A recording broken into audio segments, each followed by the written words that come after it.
የሁሉም አፍንጫ የጦርነት የእልቂት የረሃብና የቸነፈር አየር የሚያሸት አይናቸው ምጽአት የሚያይ ጆሮአቸው የጥይት ፉጨትና የሞት ዋይታ የሚሰማ መስሎ ታየኝ። ነገሩ የተገንጣይ ወንበዴዎች ተንኮል ሳይሆን ይቀራል። የተጧጧፈ ስነ ልቦናዊ ጦርነት በማካሄድ ላይ መሆኑ ገባኝ። ተናደድኩኝ፣ ደግሞም አዘንኩኝ። ይህ የዋህ ሕዝብ አሳዘነኝ። የመሸበር የመደናገጥ የፍርሃት ደመና ጥላ ፊታቸው ላይ ያንዣብባል። በሞት ጥላ ግርዶሽ የተዋጡ ይመስላሉ። የባሰውን ተበሳጨው።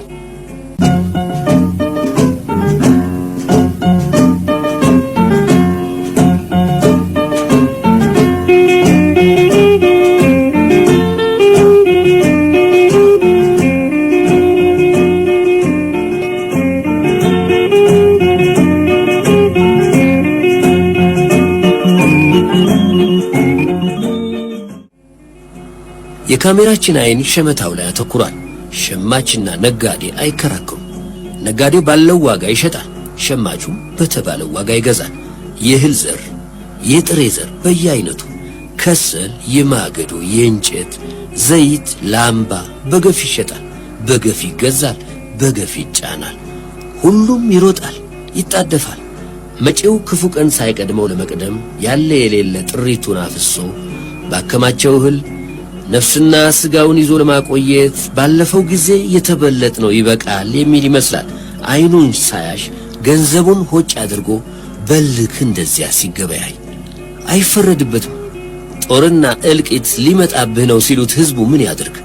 እፍኝ ጥሬ ጠፍቶ ጦም ተውሎ የታደረበት ሳጥን፣ ቁም ሳጥን፣ ወንበር ሳይቀር ተፈልጦ ለማገዶ የዋለበት ያ የ1969ና የ1970 ጦርነት ጊዜ የሩቅ ትዝታ አይደለም።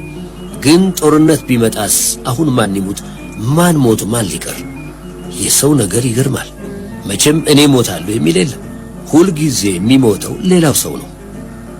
የባለ ድምፅ ካሜራውን ማይክሮፎን አፌ ላይ ደቅኜ የዘመቻውን ዓላማ አንቆረቆርኩት እንዲህ ስል፣ አንተ የኤርትራ ክፍለ ሀገር ህዝብ ላለፉት 20 ዓመታት ሰላም ሲርብህ ሲጠማህ ሲናፍቅ ቆይተሃል። አንተም እንደ ማንኛውም ህዝብ ሰላም ፈላጊ ነህ። የሰፊው ህዝብ ፍላጎትና ምኞት ምንጊዜም ቢሆን ሰላም ነው። ሰላምን ትሻለህ። ግን ሰላም የማይሰጡ የኢምፔሪያሊዝም አለኝታና ጋሻ ጀግሬ የሆኑ ያለ ስምህ ስም፣ ያለ ታሪክህ ታሪክ፣ ያለ ዓላማህ እየደረቱልህ አንተ በማታምነውና በማትቀበለው የታሪክ ቡትቶ በአንተ ስም የሚነግዱት ተገንጣይ ወንበዴዎች አሉ። ዛሬም ሊያወናብዱህ ይሞክራሉ። ጦርነትና እልቂት ሊመጣብህ ነው እያሉ ያሸብሩሃል። ሰላምን እንጂ ጦርነትን ፍለጋ የመጣ የለም። ተገንጣይ ወንበዴዎች በሚነዙት ከንቱ አሉባልታና አንዳንድ ስግብግብ ነጋዴዎች የገበያ ግርግር ለሌባ ያመቻል እንዲሉ ሆን ብለው በሚፈጥሩት ውዥንብር አትሸበር። ጥሪህን በከንቱ አታፍስ። አንተ ላይ የተቃጣ ጦርነትና እልቂት የለም። ጦርነትና እልቂትን የሚሹት ግን በጦር ሜዳ ያገኙታል።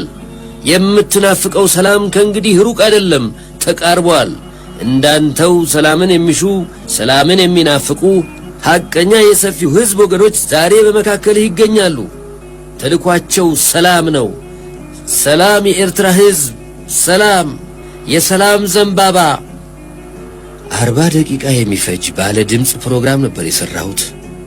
ፊልሞቹን ይዤ ወደ ሰንበል አርሚ አቪዬሽን በረርኩ።